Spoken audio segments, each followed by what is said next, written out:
নমস্কার। ত্রিবর্ণ রঞ্জিত জাতীয় পতাকা আমাদের গর্ব।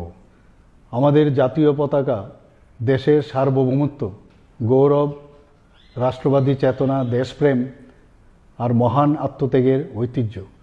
দেশের প্রত্যেক নাগরিকের কর্তব্য এই জাতীয় পতাকার মর্যাদা ও সম্মান রক্ষা করা, দেশভক্তি ও দেশপ্রেমের চেতনাকে সুদৃঢ় করে তুলতে এবং দেশের স্বাধীনতা সংগ্রামে ও স্বাধীনোত্তরকালে নিবেদিত বীর শহীদদের প্রতি শ্রদ্ধা জানানোর লক্ষ্যে মাননীয় প্রধানমন্ত্রী শ্রী নরেন্দ্র মোদীজির আহ্বানে সারা দেশের সাথে ত্রিপুরাতেও 2022 সালে 13 থেকে 15 আগস্ট প্রথমবার হর ঘর তিরঙ্গা কর্মসূচি পালন করা হয়।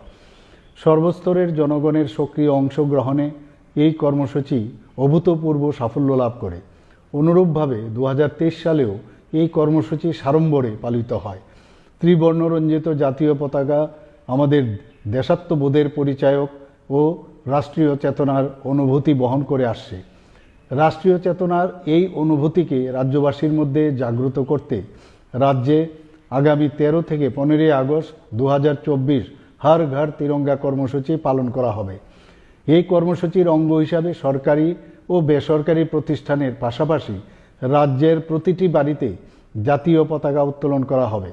আমি হর ঘর তিরঙ্গা কর্মসূচি সফল করে তুলতে রাজ্যের প্রত্যেক জেলা, মহকুমা, আগরতলা পুর নিগম সহ অন্যান্য শহর, ব্লক, পঞ্চায়েত ও ভিলেজ এলাকায় বসবাসকারী প্রত্যেক নাগরিকের প্রতি আহ্বান জানাচ্ছি। এই জাতীয় পতাকা উত্তোলনের মাধ্যমে আমরা যেমন দেশপ্রেমে উদ্বুদ্ধ হব, তেমনি আমাদের প্রতিজ্ঞা করতে হবে বর্তমান প্রজন্মকে নেশার করাল গ্রাস থেকে মুক্ত করে সুস্থ, স্বাভাবিক ও সুন্দর জীবন উপহার দিতে। তরুণ প্রজন্মের হাত ধরে আমাদের এই স্বাধীনতা অর্জনের প্রকৃত লক্ষ্য বাস্তবায়িত হবে বলে আমার বিশ্বাস। আসুন সবাই মিলে নেশামুক্ত ত্রিপুরা গড়তে আজকের এই দিনে অঙ্গীকারবদ্ধ হই। আমাদের প্রতিজ্ঞা হোক নেশামুক্ত ত্রিপুরা। নমস্কার।